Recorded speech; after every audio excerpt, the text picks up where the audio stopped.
everybody, and welcome to our first staff meeting of the spring semester. I'm so excited to have all you guys here and to see your faces again. And I'm especially excited that joining us today, we have Dr. Jay Dolmage. Most of you attended his talk yesterday on access and ableism in higher ed. And he's here to work directly with us today to workshop some of our practices and to help us think through how some of this sort of information and these sorts of themes are present in our work. It's an amazing opportunity to have him here with us today and to get to spend this time with him. And I think we're going to learn so much. And I'm really excited. I want to make sure he has enough time to do anything and everything that he would like to do with us today. So I think without further ado, I just like to pass the mic. Jay, welcome back, and thank you for being here. Thank you very much, Karen. Okay, so yeah, thanks everybody for joining. My plan is actually not to take up the full hour and a half. I really had planned around about an hour or so, and I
Okay, so just as a quick explanation for future references, whoever that might be for, unfortunately, due to unforeseen circumstances, the host ended the meeting far too early. I'm not sure if it was a misclick. Oh, here we go.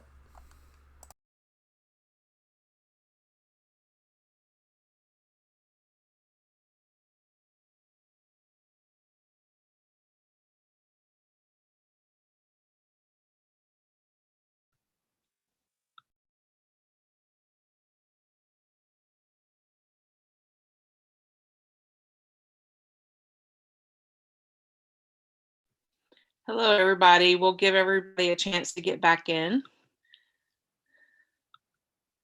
Jay, our apologies.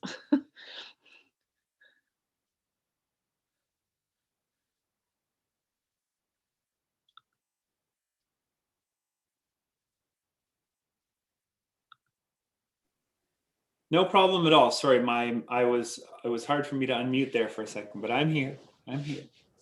It looks like almost everybody is back, so we can try this one more time. Thank you. Yeah, sorry about that. I was able to log back in. It let me back in as a co-host, so Good. should be able to keep going. Sorry about that. There was a family emergency on Karen's part, so we will keep going. Sure. I'm actually, before we hit record, going to just say hello again and welcome Jay, because we are going to be filming this. Yeah, as soon as you're ready, I will start recording. Okay, thank you, Amanda. And Adriana, are you ready with OBS?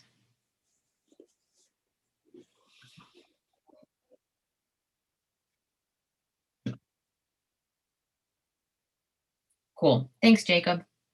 Okay, Amanda, hit start anytime. Hi, everybody. Welcome to our first staff meeting of the spring semester. I'm really glad to have all of you here. And I'm very excited to bring back our panelist from yesterday's lecture event, Dr. Jay Dolmage. He's going to be workshopping with us today concepts related to ableism, access, higher education, and how those sorts of themes are directly related to the work we do as Writing Center folks, as student support folks. And I think it's going to be a really exciting afternoon. We're very lucky to get to spend this time with him, and I'm really excited. Without further ado, I think I will turn it over to Jay and let him get started. Thank you. So yeah, as I was saying before, I actually need to go at 3:45, but I would imagine that still gives us lots of time to talk over some of the things that we discussed yesterday. I do want to just get a sense, if I can, and maybe a way that I can do this is just kind of informally. I'm going to just ask a question in the chat. Were you able to attend the talk yesterday? And maybe you can just give me a thumbs up comment on my comment if you were. I think you should be able to do that. Or is that not a Zoom thing? Maybe I'm getting my formats wrong. Oh, I can see thumbs up. Okay, that's cool. That's cool. All right. Great. Okay. So it does appear to me that there are some folks who weren't able to be there yesterday. And in that case, I'm going to try to sort of strike a balance here and give a few framing concepts and then open things up for discussion and make it obviously much more interactive than it was yesterday. So in the talk yesterday, I sort of broke the talk into three time periods: before COVID, during COVID, and after COVID. And I was also talking about three particular metaphors. One was the steep steps, the second was the retrofit, and the third was universal design. Maybe we can begin with thinking about those steep steps and thinking about what things were in place before COVID. And part of the way I describe those steep steps is trying to help us understand and recognize barriers that students might have, barriers around seeking help. I presented some data from the National Survey of Student Engagement and the National College Health Survey, just about the fact that we have an undergrad population right now that are experiencing, in particular, mental health distress and issues much more than previous generations. And at the same time, it's a group who's less likely to seek help. So one of the ways that I've done this, I don't know if people have ever played the game Snakes and Ladders. Has anyone ever played the game Snakes and Ladders? Oh, and I think in the States you call it something different. You call it Chutes and Ladders. That's right. The Canadian version is more sinister. Okay, so you can climb up a ladder, right? And then you could fall down a chute, right? In the Canadian version, you get like attacked by a snake and the snake pulls you down right into a snake hole. So that's scarier, I guess. In any case, chutes and ladders, great. So, it's an oversimplification to say this, right? But there are chutes, there are ladders. In a writing center, we like to think we're a ladder, right? Maybe not like a 20-foot ladder, but we're at least a step stool, right? From that step stool, if I can extend the metaphor, we help students view things differently, right? We offer a perspective on their classes, that perhaps they wouldn't see. And we offer kind of some insight into a way of teaching that they may not be familiar with, right? They probably haven't had a lot of one-on-one feedback from teachers. That's not the model, right? It's not the model of higher ed. So we're doing something different. And we like to think that we're a ladder rather than a chute or a snake, right? But I want to just ask everybody if they can let's just take 45 seconds right now. And let's think, what were some of the chutes and what were some of the ladders for us in our own learning when we were undergraduate students, right? Or since then? What are some of the chutes and ladders that you see students experiencing on your campus? What are ways maybe you even have personally really felt like that was a ladder thing I was able to do, or that was a chute thing that just happened, and just trying to take the time, kind of just a minute here, okay, to reflect on that and think about labeling those things. The big thing I mentioned yesterday is if we see higher education as this steep steps, and there are reasons to see it that way, right? then it asks us to think about our own position on those steep steps. And let me just give a little bit more context here, because we don't need to think about it through chutes and ladders, right? We can think about the steep stairs. And yesterday I gave a couple of examples of steep stairs on your campus. I showed some images. And if you can probably identify and think about some of those places right now, right? They're usually like administration buildings, but sometimes they're also like student spaces where students are supposed to be mixing with one another, right? And there is a philosophy that some people have that higher education is supposed to be like that. It's supposed to be difficult, right? Some people are not supposed to make it. Things like high stakes testing, entry exams, all these things become steps in that metaphor, right? And they can all become places where students get pushed back down, right? But I think the other piece of that is that we have to realize that some of us are born higher up on the stairs than others. We have privilege that positions us differently than other people, right? And it asks us to understand that this is not, it's not a fair game, right? It makes itself seem like it's a fair game, but it's not, right? And that there are people, the philosophy I'm asking people to take on is that we are losing students, right? And that is intentional, and that is structural, and that it's unfair. It's not a meritocracy. It's not fairly and reliably showing us who the hardest workers are. It's not fairly or reliably showing us who has the most to offer, right? In fact, it's a kind of really poorly designed machine for distributing privilege. And if we can agree on that, then the job becomes, how's the machine working? Where is it most efficiently doing this discrimination, right? Where is structural racism happening? Where is structural sexism happening, right? Where is ableism happening? And identifying those barriers, it's hard to do, right? But it's really important to do. So that's the goal here is, I'll give you a full minute here just to think about this. And then I am kind of hoping people will share. I'll give you another little cue here. And apologies in advance. Please don't get intimidated, but I'm a really awesome artist. So when I show you this art, don't get intimidated and think you can't do it. But what I've drawn here is a perfect two-dimensional rendering of a set of stairs. Okay. And it goes from low to high, left to right. And one thing you can think about is if this was a graph, right? I'm going to draw an arrow that's pointing down and an arrow that's pointing up. Can you label those arrows? Do those labels have names? Are they people or instructors or teachers? Who helps you go up? Who was pushing you down, right? Anyway, that's a few different ways of coming at this. Let's take the time now. And then I am hoping that people would be willing to kind of share some of those barriers, steps, chutes, snakes, whatever we want to call them, okay?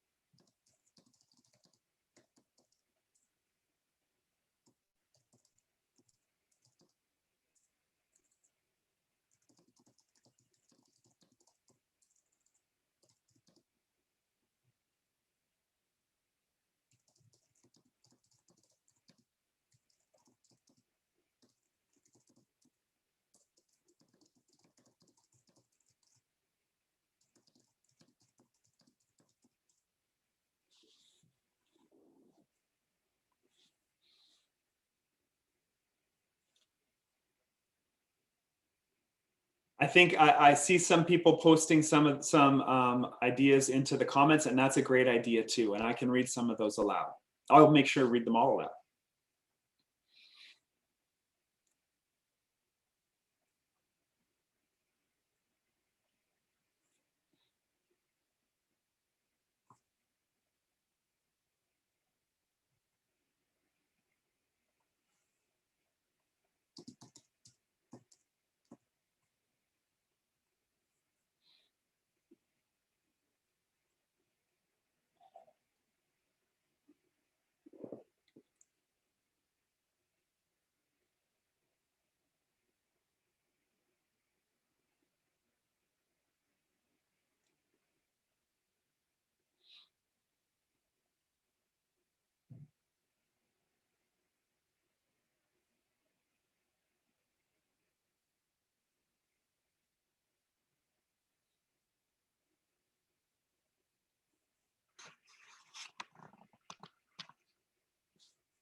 Okay, so I'm seeing lots of great stuff in the chat. Does anybody want to share out loud as well?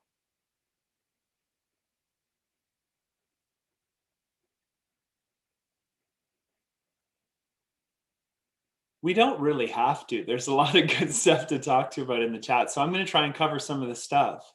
You know, access to leadership and mentorship programs is a ladder.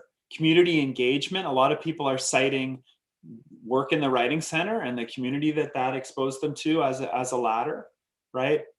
A good job in school is a ladder. Having access to resources that help with emotional and academic struggles. Things like a bus route, like a good place to live, that we don't think of as necessarily ladders. They actually are hugely are those things, right? Holistic criteria, being able to having some successes, right? Feeling like people are invested in your success, but then lots of shoots too, right? That idea of living independently away from family and sports is a big deal. Cost is a big deal. There's somebody who said that having a good job is a ladder. That's also a shoot. How do you manage your work and school? You know, lots of shoots around infrastructure. You know, buildings, inaccessible classrooms, and that extends to curriculum too.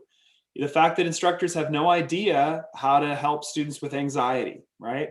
High pressure testing, high pressure classroom moments, right? So lots and lots of stuff here. Terrific. Yeah. Standardized testing is a big one. And I had a really great question about that we'll make sure that we get to, that was left over from yesterday, right? So here's a little bit of a challenge and a rotation on some of those things we were thinking about, right? Whole bunch of those ladders were gone during COVID, right?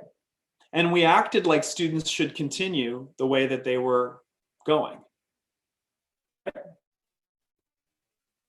There were some of those were shoots that were gone during COVID, like standardized, you know, the fact that now a bunch of colleges are realizing that they can't use SATs, they're getting rid of SATs, right?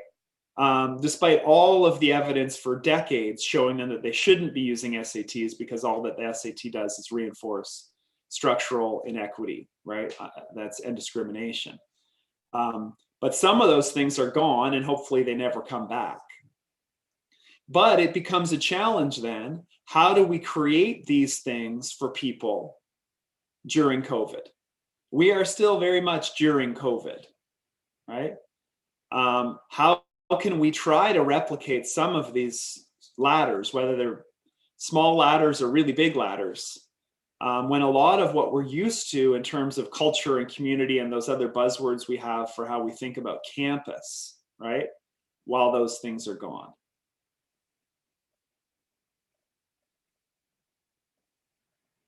And the other piece is just generally looking forward, how do we get rid of some of those shoots? Period. How do we remove them?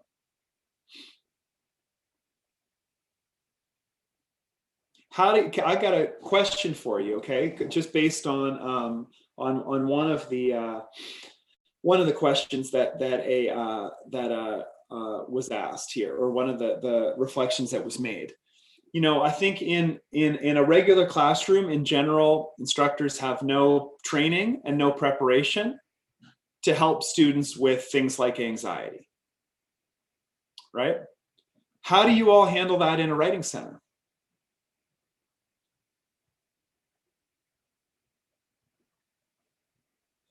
What do you have in place? Or can we be inventive? What are some ways we could do it?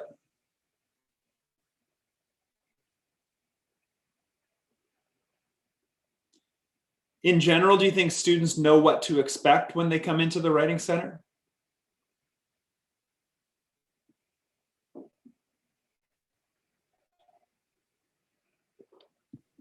I think yes and no on that question. I feel like people have different expectations based on what they might need, and I think that kind of goes along with questions about like how we would interact with people that we're working with that have anxiety. It's more like being open and giving options because a lot of the time I think people know what might work best for them. So it's less in like assuming a specific protocol or like that kind of thing and more asking what's going to work best for you for us to do together. Mhm. Yeah, I was going to say asking clients what works for them. Just how do you need to talk about this? What do you need from me? And letting them um, set the agenda is really important to just kind of meeting them wherever they are in that particular moment for that particular assignment. Because it also varies depending on what subject matter they might be working with or what day of the week and all those things. Yeah. It also seems to me, I mean, another question for you, where's the Writing Center located? I know that seems like a weird question. But... No, that's a great question. The main center is just in a random 1970s building, humanities building. And then we have satellites all over campus. Okay. In various dorms and the library, and then the online piece. One of the reasons we were able to move online with the pandemic was because we already had an online center. We just were able to, scale it up. Mm-hmm. So it's we run like 10 different locations, so they're all very different. And yeah. They certainly have different levels of accessibility physically. Yes. Okay. And do you think that moving more online, you already had some online presence, right? But moving more online, has that, what barriers has that introduced, and what barriers has that removed? Interestingly, we have found that we have actually offered more consultations since we have gone entirely online. We've done more hours of consulting since we have been online. So in the numbers that comes across very clearly, but we've also expanded our consulting modalities. We were online already through Google Docs, but now we're also through Zoom. Now we're doing asynchronous as well. So then this speaks back to your question, Jay, about anxieties from students, like, and giving them multiple different options. If you have anxiety about a face-to-face in the moment conversation, you're now going to be offering asynchronous. So just expanding choices, but. It's interesting, right? Because there are ways that you all can get information out of that and ways that you can't, right? There's questions you'd want to ask, like who's doing this and would never do it in another way, right?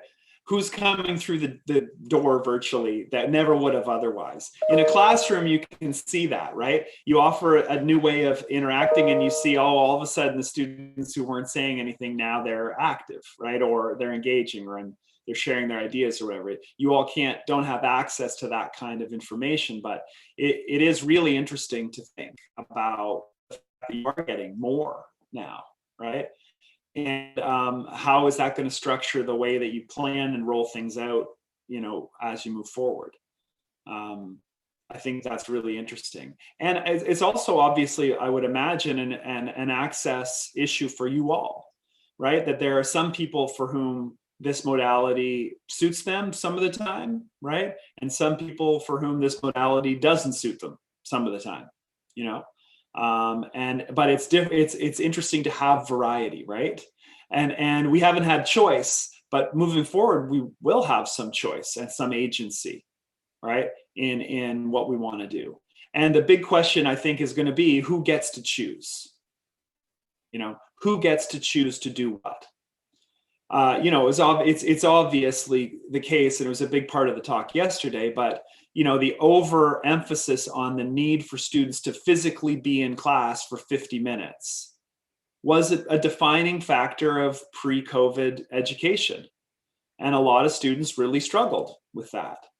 And they struggled to be able to get different attendance policies, to be able to have access to the class and to interaction when they couldn't physically be there. And then all of a sudden they weren't allowed to be there, even though they'd spent years fighting, months fighting to get diagnoses and all these other things to say I should have a right to education even if I can't physically be in the room, right? It's perhaps the biggest hypocrisy that's been exposed by this, emergency shift. But the question will be, for whom does that mandate just slide right back into place? And for whom is there going to be agency choice moving forward? And it's for instructors, who's going to be told they have to teach which way, right? So that's obviously an interesting question. And there are going to be other things like that. And I think we have to think about what those things are, right? Okay. All right. That first activity, right? And we've structured it a little bit around a board game, right? I'm going to give a couple more board game metaphors here, and I'll try to explain them as best I can. But another board game so if we're thinking about barriers, we're thinking about chutes or snakes, we're thinking about the things that make it difficult, or the things that are structurally a part of higher education that predetermine an outcome in which it's much more difficult for some groups of students, racialized students, Indigenous students, students with disabilities, to have success, right? Because they're going to be, and as part of the talk yesterday, they're going to be doing all kinds of work, but it's not going to be benefiting them academically, right? They're going to be exerting all kinds of effort all across campus in their time there, but a lot of it they're not going to be rewarded for, right?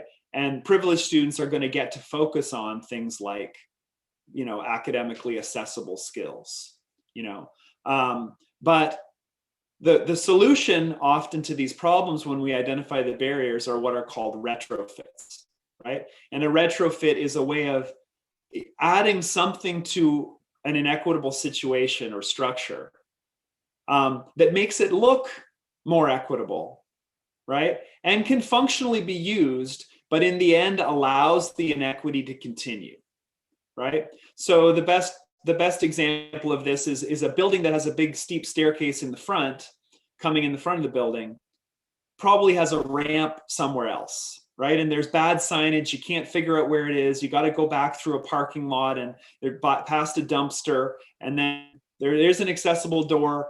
The button to open it does not work most of the time, right? You get in there, you have to use a freight elevator to get to another floor. You have to find a janitor who has a key to a stair lift. And you can say it's accessible, but we know that in practice it's not, right? We know that there's a cost and a tax of labor and emotional labor, and that you're seen as somebody who has to use that entrance is stigmatizing, right? And that really is so much of the response universities have to disability. We don't expect it for some reason. The game that I always talk about is this game Whack-A-Mole that you play at a carnival or whatever. A mole pops up and you're supposed to hit it with a club to make it disappear. And that is the approach to disability in the curriculum. You have a disability policy that you slap on the back of your syllabus. It's the only time you talk about disability in the class. And it's extraneous to the class. If you want something, you've got to go elsewhere to get it and then come back, right? And it costs money, and it's stigmatizing, and it's exhausting, right? You have to do it over and over again. And so it's that retrofitting, right? That the other major piece about a retrofit is that it allows the inequity to continue. It doesn't challenge anyone to change. So if you get an accommodation letter for one student, it stays with that student. And the idea is when you go back to teaching and that student's not in your class, you haven't changed anything. You've made a temporary, very minimal type of change to accommodate that disability, instead of seeing the disabled student, for example, as capable of changing the culture and the community by virtue of what they bring to it, right? So, thinking about that logic of the retrofit, the other thing to say about the retrofit is, like, on college campuses, what students are actually struggling and running all over the place to try and get is not very useful. right? The major accommodation, 2/3 of all accommodations are just extended time on tests and exams, right? Which is not very helpful at all. And it's very minimal, right? Sometimes another accommodation would be like a different place to write a test or exam. Again, very minimal. It doesn't change. It doesn't tell people to ever stop giving as many tests and exams or timing them, even though there's no good research that supports that practice, right? And the other piece is often, a note taker or notes of some sort on a lecture-based curriculum, right? But as writing center people, we've taken a lot of classes, and we're still in a lot of classes, and we teach a lot of classes that have no exams, and we don't lecture, right? So there's something really fishy there if we're not challenging disability services offices to do more, right? There's this thing called malicious compliance, right? And it's where you keep doing things a particular way, even though you know it's causing harm. And I'm not suggesting that that's what's happening, but at a certain point, that's what we get closer to, right? If we keep pointing out that these offices don't actually apply to the curriculum that we have, right? If we're not thinking about accommodations that are suitable for the context of a writing center or a writing classroom, then there is a kind of malicious compliance goes on, especially if you think the writing classroom is usually the biggest classroom, like numbers wise. It's the smallest in terms of class size, but it's the biggest in terms of the place where we see the most students, the widest cross section of students, the most diversity across majors and backgrounds and goals for where they're going to go, right? They're huge programs, and they're first year programs, often first semester of first year, right? A place where we could really create a lot of change, right? And yet we don't intervene, and we allow things to keep happening the way that they're happening. So, okay, if we can accept that, then there's another game metaphor I want to give you, okay? And this will be fun, I promise, is leading into a fun activity. So have people ever played the game Battleship? Okay, so Battleship is a game where there's a board and it's divided in half by a screen. So you can see your side of the board, but you can't see the other side, right? And on your side, you have some ships, and you know that on the other side, there are other ships. You get a chance to call out coordinates, and you can try to sink the ships on the other side. It's very militaristic, which makes it a terrible metaphor in a way, right? But students have described the experience of walking into an Office of Disability Services as being like the game Battleship, right? A high risk or a higher stakes version of that, because they lob a diagnosis over the screen, right? And they hope it hits something on the other side that will help them. But I've just said, there's not much on the other side to help students, not as much as they think, right?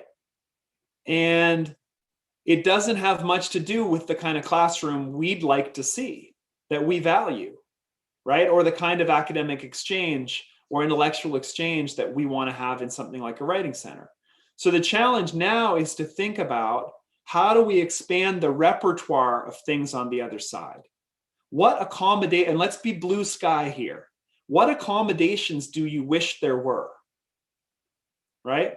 I used to do this activity with people, and I'd get an actual accommodation letter from the Office of Disability Services, and the job would be to write in the margins, right? Cross out the things that you don't actually want on that letter, and be creative writing in the margins. What are the things that would actually help you, right? And when I say blue sky, I mean, like, let's be blue sky about this, right? Like, what do you want? How about a tuition refund? What do you want?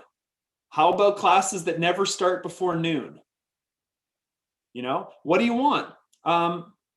Tests that you can begin anytime you want to, and you can finish anytime you want to, right?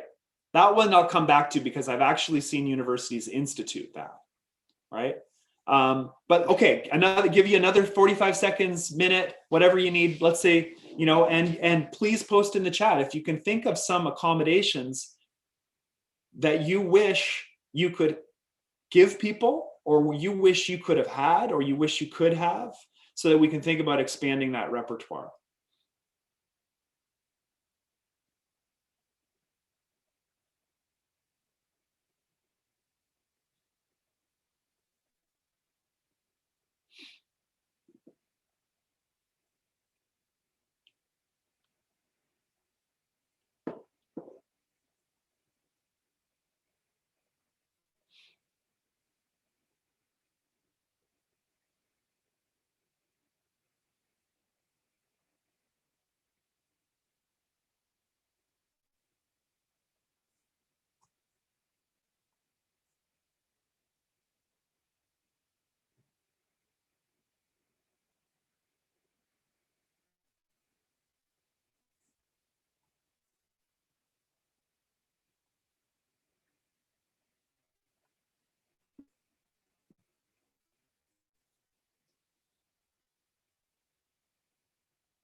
Mhm.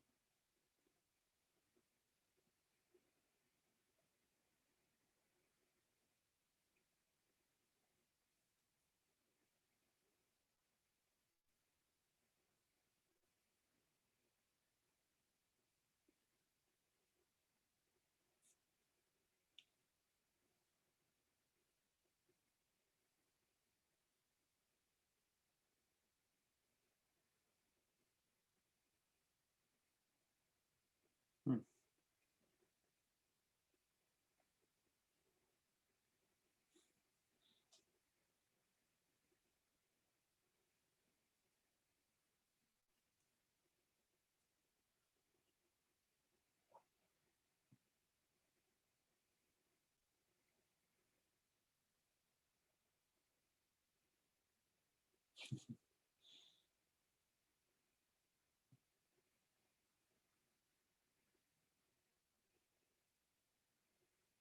This is awesome. There's so many good things here.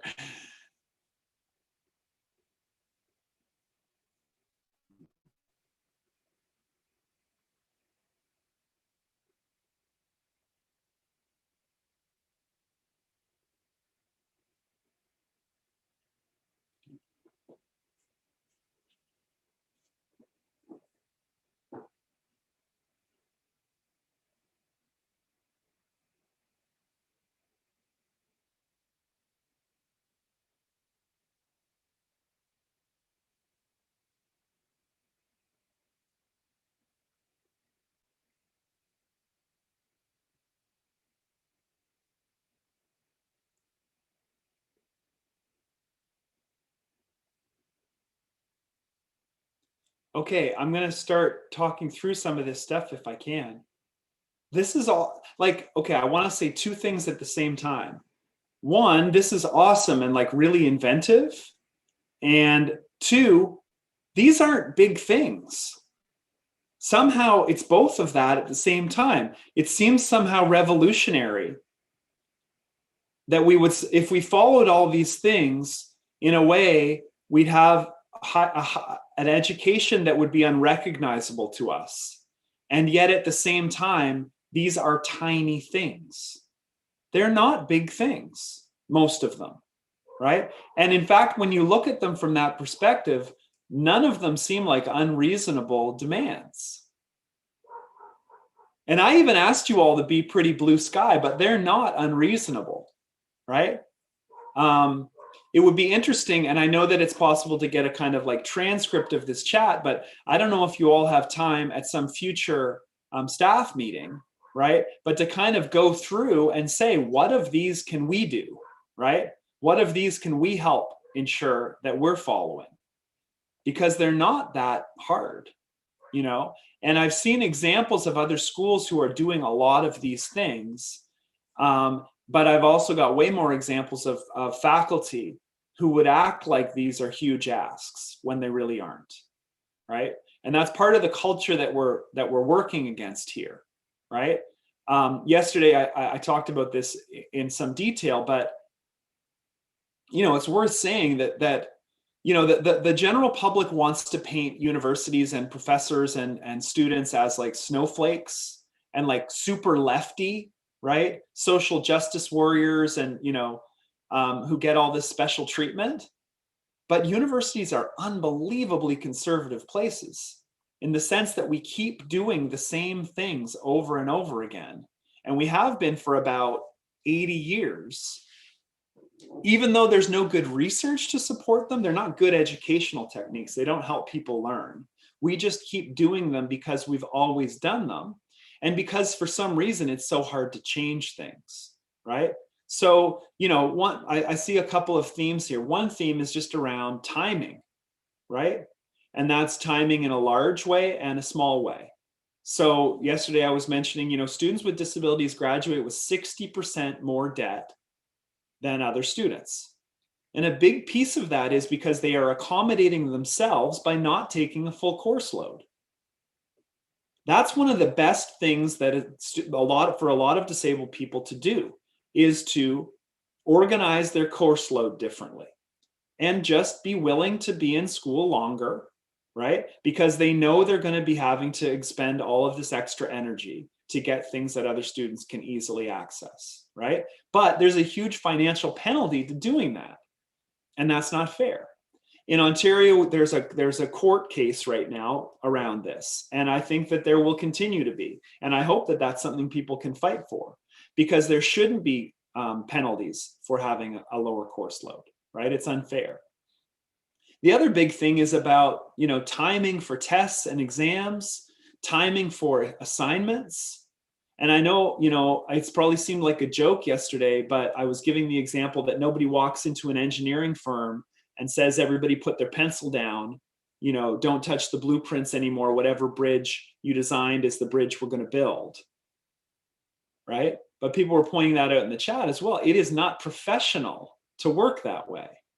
The other thing is nobody walks into my office and says, I'm going to come back in 50 minutes and you're going to have a draft of a publishable essay for me, right? Nor does anybody come into my office at the beginning of a month and say, on the 28th at midnight, you're going to need to submit X, Y, or Z. Because I can't work that way. I couldn't create good work that way. And so why are we training students to work under those parameters, right?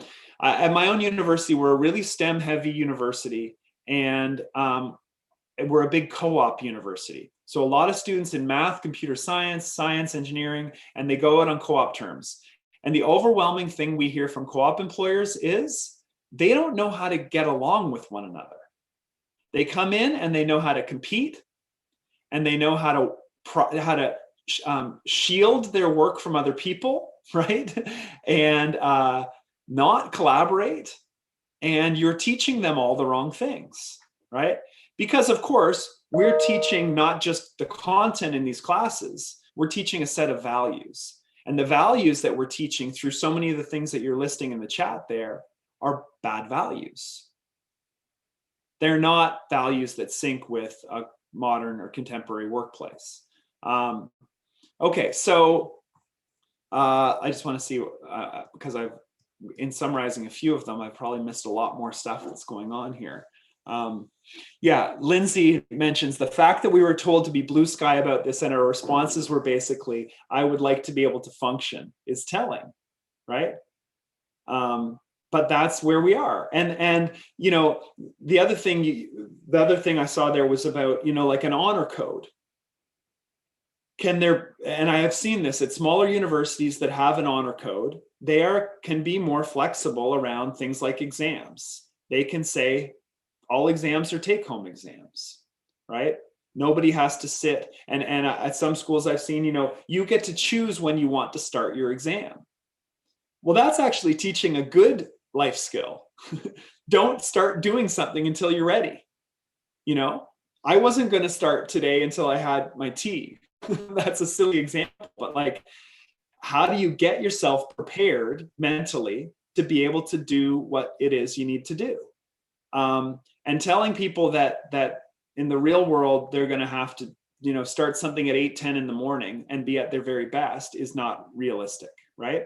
And so then the only thing that can be certain is that doing things that way are going to disadvantage students who are already disadvantaged to begin with, right? So it's not a lot to ask faculty to test less. It's not a lot to ask faculty to be flexible around deadlines. The hard part is we're having this discussion and we don't feel like we have much agency to push back against that culture, right? Even though when a student comes into the writing center, sometimes they're even completely disoriented, but it's because they're having an educational experience that is so different from the one that they're used to, right? So the question then becomes, how can we get the people who have the privilege to control a lot of these bigger trends to consider making changes? And that's really difficult to do, right? But maybe part of it is how we frame it, because the truth is none of these things that people are suggesting are big. They're all pretty reasonable. Yeah. Okay. I just want to make sure I'm not missing anything here. Is there anything, any questions that are that have popped up for people or ideas? We can stick to the chat because I think that's pretty accessible for a lot of people. But if people have questions they'd like to ask with their camera on or off, that's fine too.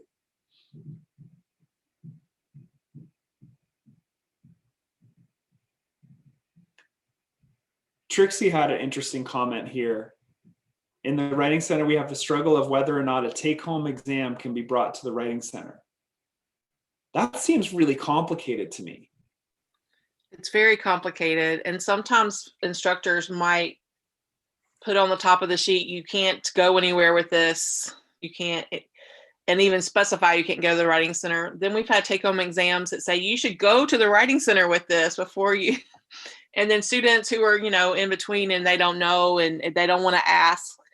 And it's like, well, what's the expectation of this exam? What's it trying to show?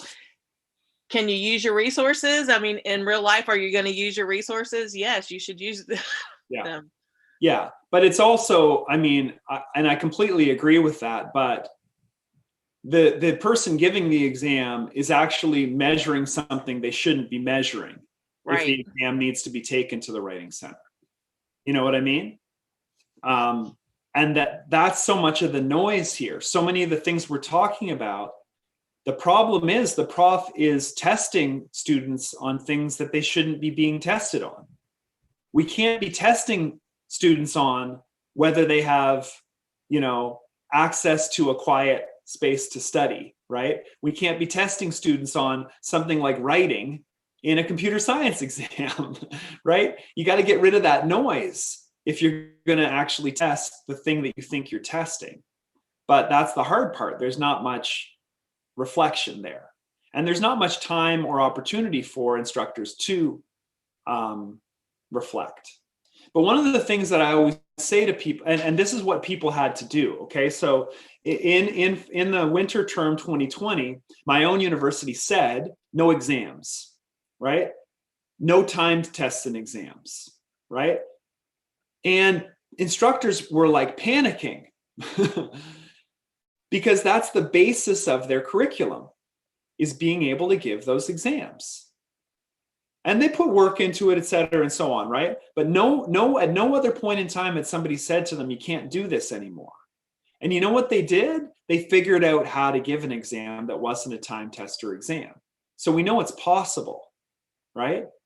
What the hope then becomes, and I know I used the metaphor of like a gateway drug yesterday, which is a problematic metaphor, or being evangelical about it. Like, how can we get this kind of, those instructors who could just try to change one exam into a take-home exam to see that it would be better, right? That challenge of writing questions that students couldn't cheat on, right? That challenged them in a different way to maybe apply concepts instead of just memorizing concepts, or find their own contemporary example instead of regurgitating information. You know, if they did that and were forced to try it just one time, they would see that it's a better way of doing things, right? Yeah. The other thing I think is that the piece for me is to be able to just show how many resources are being wasted doing things the way that we are, and the cost that's associated with doing things the way that we're doing them. You know, it was a much earlier example, right? But people were talking about the fact that the desks and chairs that we have don't even work, you know? But the truth is those desks and chairs cost like $400 each. They're not cheap. Like if you've ever had to get furniture, like requisition furniture on a university campus, your head will spin because it's crappy stuff that costs a lot of money, right? And it doesn't even accommodate the range of bodies that we have in any room. But while we keep requisitioning it from the same company, like why, right? We keep paying that money over and over and over again. Why? You know, and it's because some things I think are constructed as investments, and some things are constructed as drains on resources.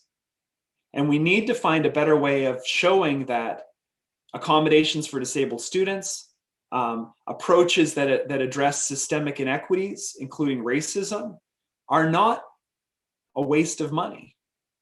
They're an investment in those students who we're losing, right?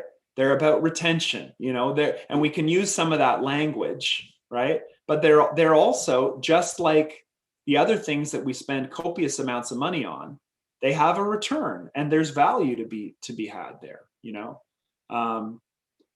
Okay, so there's some good comments in the chat here. You know, I said it yesterday, I'll say it again. I'm not trying to offer a grand solution to all of these problems. That's not what I'm here to do, right? But I would suggest that this idea of universal design and beginning with the idea of designing a writing center for every single person who might walk in the door. That's our alternative here. And the cost of simply retrofitting, right? The cost of imagining that disabled students won't be in the classroom or won't be in the writing center, the only thing that's going to do is tell them not to come, right? And then tell them when they came that they weren't planned for, right? And that that it's extra work to work with them, right? So many of the suggestions that you made, right, are universal design principles, so long as we don't apply them after the fact, so long as they become part of the planning for the future. A lot of the accommodations and things that we've had to live with through COVID can become universal design, actually. Asynchronous and synchronous opportunities for students. Let's never let that go away. That's a big deal. It seems small, just like a lot of these things in the comments, right? But we did it. Universities did it. They figured out how to do it. And we have to make sure that they don't slide away again.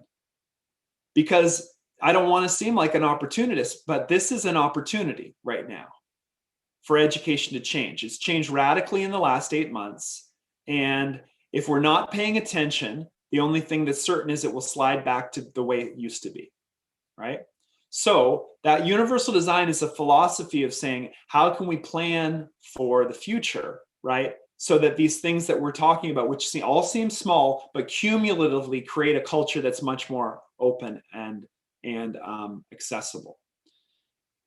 Okay, we got lots of time for questions or suggestions.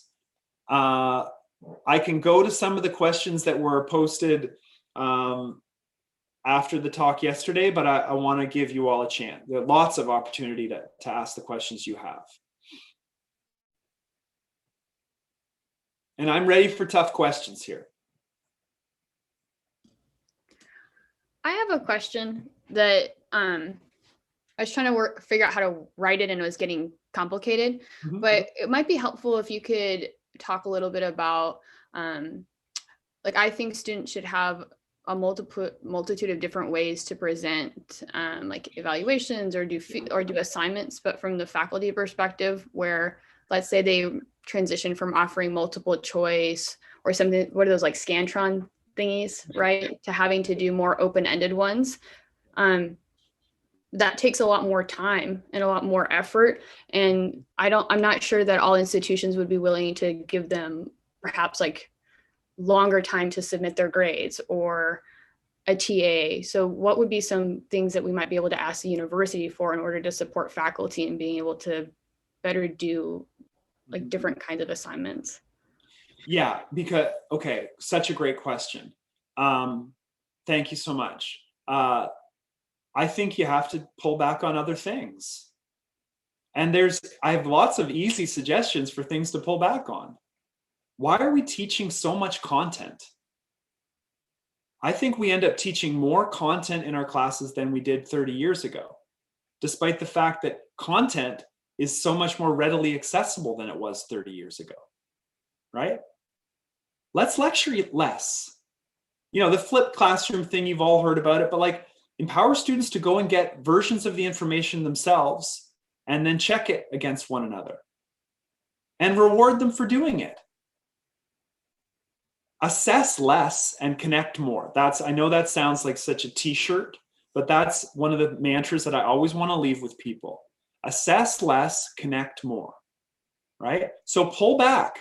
And the other piece is less content, more connection, right? So pull back on content, assess less. One thing that I've done is I've held myself to the idea of 30% less reading. 30% less reading, right? In grad classes, undergrad classes, because if you don't do that, it starts to creep up more and more and more. And you begin convincing yourself that it's all essential, right? And then you've squeezed out all the space that students have to do much more valuable things. To be honest, and I'm an English prof, I have more valuable things for students to do than read. I do. So why do I make them read so much? Why do we spend so much in class just checking whether they've read?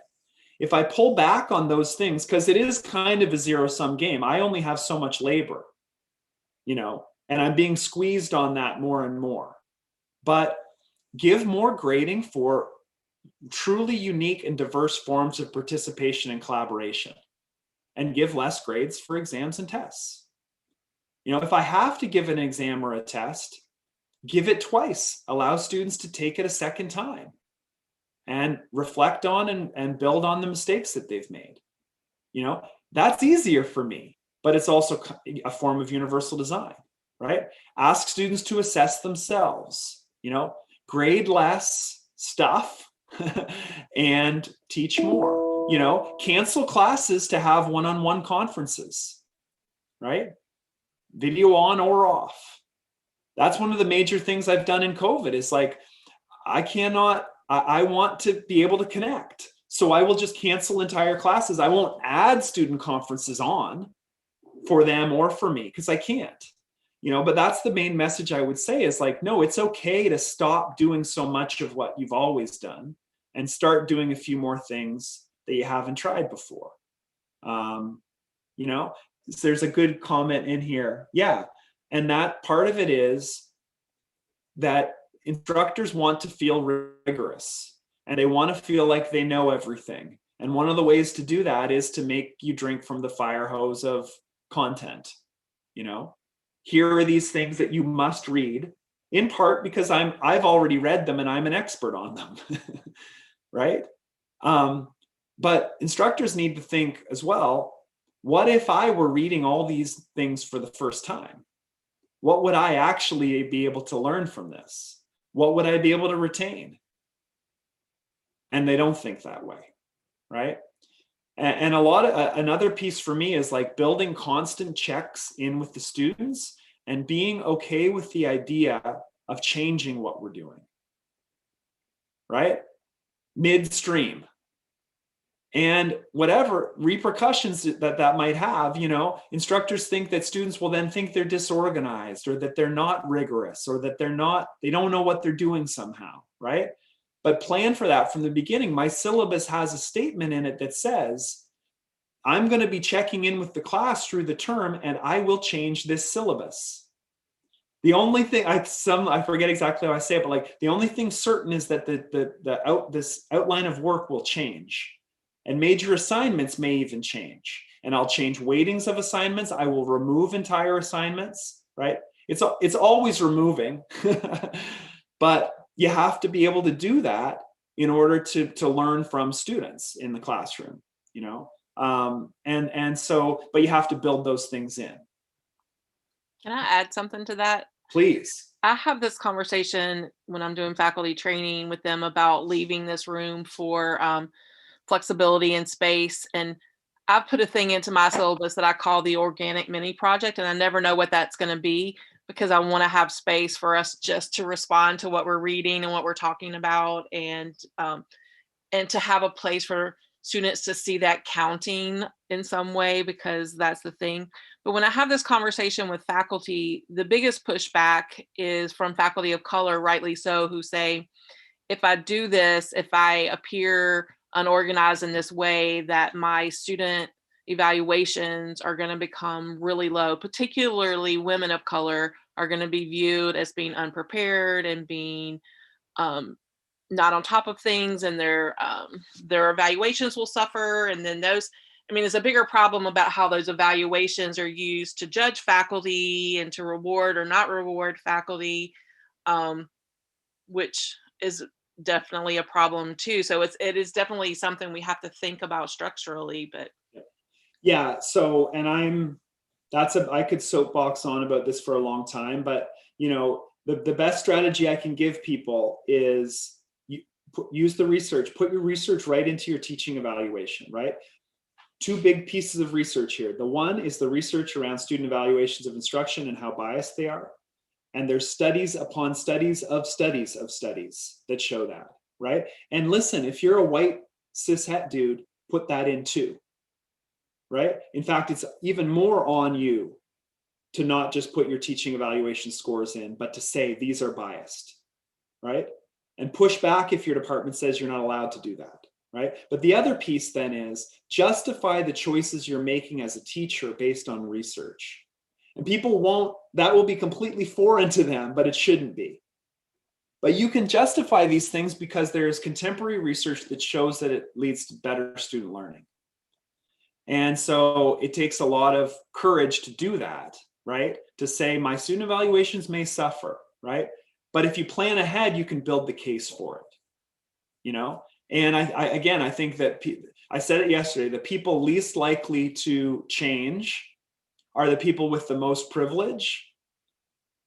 So it's on people who have the privilege to support the ability of other people to take those risks, right? By taking some of those risks themselves. And I do think there is kind of a role for the Writing Center to think about, for you all to go back and think, how can you help the instructor, right, who is taking risks? Do you write letters that go out to folks around January of every year that they can put in their file? Those things are not minor, especially for a new instructor, right? Or an instructor from a particular types of backgrounds. Those letters that say, we see this, we value this, go a long way, right? But it is a cultural change that has to happen.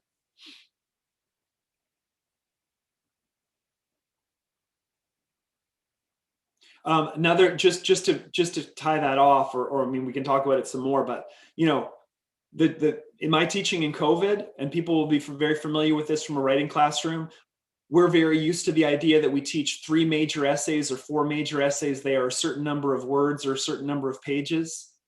What I did during COVID is I threw out an entire essay. That's hard to do because we think everything is all building one upon the other and everything is really considered. And you know what? The only thing that it did was it gave everybody more time to revise their other work. I don't think they wrote less, but it wasn't a race. And it wasn't a race to fit in revision around the drafting of the other essays, et cetera, and so on. And I think I won't go back. I think students learned more from the class by writing less. That's hard for writing folks to to get their head around, right? The other piece would be, the truth is what I didn't just remove it, right? I had another assignment that was ungraded, right? So that's another piece too. People think 80% of my grade has to be on writing. Well, why? That makes that writing like a portable test. It makes it too high stakes. And then we can say, oh no, but it's okay, take risks, do radical revisions, all this other stuff. Well, no, you're not saying that if you've said that it's worth 80% or an individual paper is worth 30% or whatever. If you made it worth 15% and found other ways to redistribute those grades, it might be a more reasonable thing to be asking. But again, it's hard to get people to change, right? And the syllabus that people created in grad school is the syllabus they're still teaching 20 years later. Okay, a great comment here from about students changing their plans, and that can be hard for students too. And I definitely get it. I understand that, right? I guess my goal is to be able to do that in a way where I have foreshadowed it, where it's not going to come as a surprise, right? And where I'm explicit about the kinds of changes that I think that we're going to be involved in, right? Being flexible without constantly changing our plans, right? Other questions or ideas? I have a question. Sure. What advice would you give to someone who is like a first-year student in a brand new school, but most of the educators in that school have been teaching for, 20, 30 years, and then we come in with these new ideas and they get frowned upon by other people? Like, how do you combat that? Or like, what if you're in a meeting with, fellow faculty and you bring up these ideas to potentially that you're implementing in your classroom, and other people like shut you down? Like, would you just stop doing what you're doing? Like, what advice would you give in a circumstance like that? Well, it sounds to me like that structure is pretty bad structure to begin with, right? So, and I can think of ways to subtly suggest shifts in the structure that would empower people like that person you're describing, right, to have their input valued more. One thing we do in my department is we do teaching squares. And I don't know if anybody has done this before, but basically, you just get together with 3 other instructors and you share your syllabi. And part of the goal is to borrow some techniques from all 3 other people in your group, right? So that there's some exchange. And the idea of that is that you get any 4 teachers together, they have things to learn from one another, which is a very different dynamic than the one you described, which is you walk in, everybody's doing the things the way they always do it, and anything that you say will be seen as a challenge to that way of doing things. That's a kind of inequitable, like imbalanced dynamic to begin with, right? I guess it's hard enough to walk in and ask to do something like teaching squares too, though. But I think, we have to try to create more opportunities to learn from people who have just been educated, younger people, right? Or learn from people who haven't been part of higher ed. That's the way to ensure that we change. But there aren't, the way to do that is to give more anonymous opportunities for people to share ideas, and it's and for there to be a genuine exchange of ideas. But it doesn't happen that often. That's the hard part, is the structures aren't really built that way. And in fact, most teachers don't even talk about their teaching with one another, let alone sharing or exchanging ideas. Or there are teachers who do that, but they're all the people who come to all your workshops in the first place. And who you really want to reach is the people who'd never come to your workshop. And that's the tough part. One thing I have seen in writing centers and universal design centers is having some, I know it's a weird model, but like having some faculty champions, having some people who can say, this is something that I do, and getting some visibility around that can be a positive way forward. A lot of instructors are not willing to try something if they haven't seen that somebody else has done it.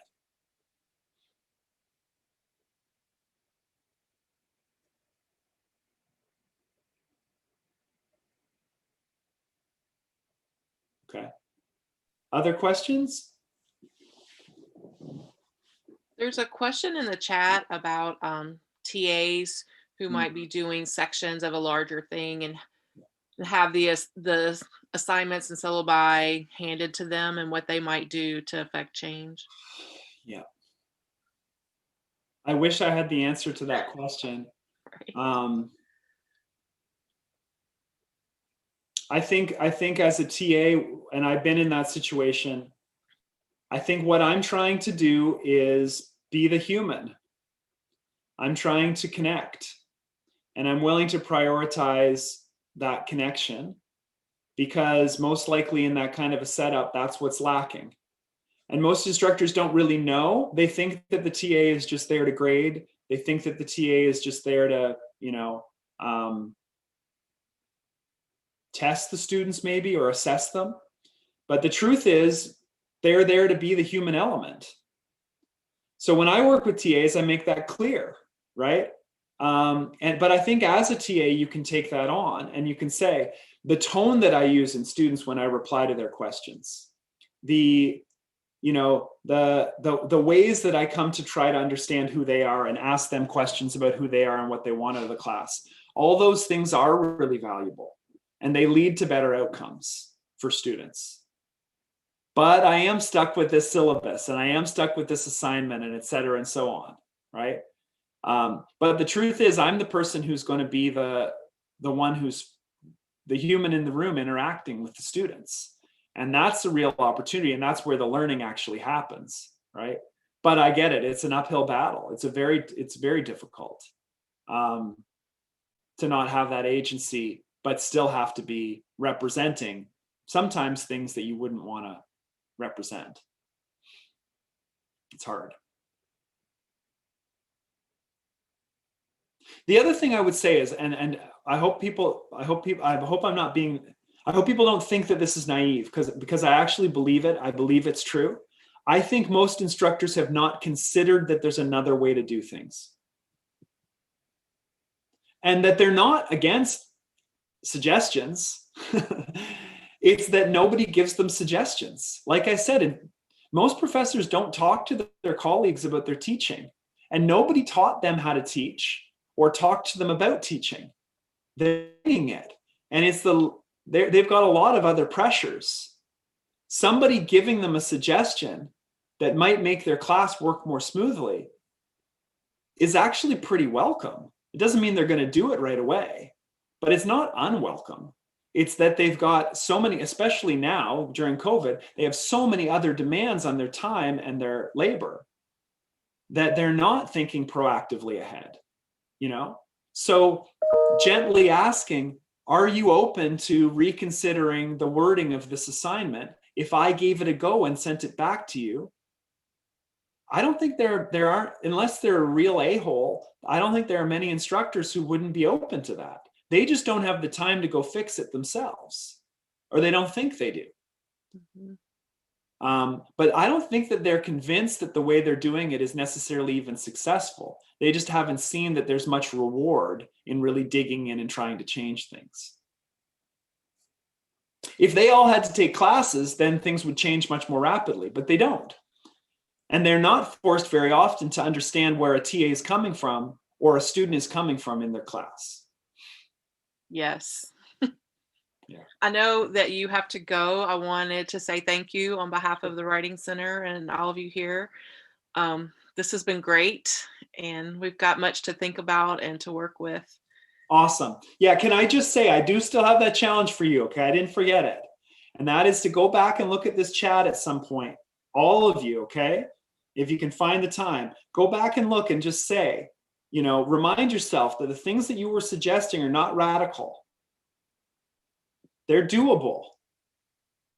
And try to think about ways that we can carry these things forward. Because I do think we have an opportunity right now. It's very different. In 20 years, we're going to look back and we'll say that was an opportunity, you know, and hopefully we say that some of those things collectively that we pushed for are possible. And the final thing I would say is, you know, this is a group of 50 some people. So you all are together here. You're not alone. You don't have to go up to an instructor alone, right? You don't have to go up against a dean or, you know, a discipline alone. You all have, it goes back to the things you were talking about at the very beginning that were ladders for you around connecting with one another and having a community through the Writing Center. That is an asset.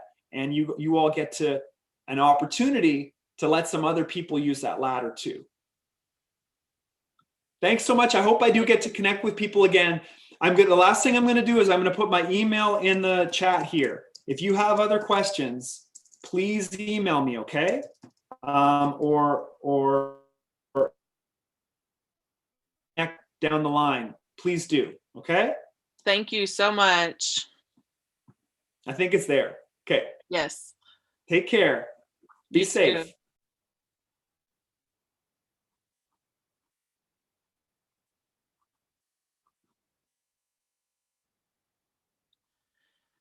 Amanda, don't close yet. Did anybody have any announcements that we needed to make? Before that, do you want me to stop recording?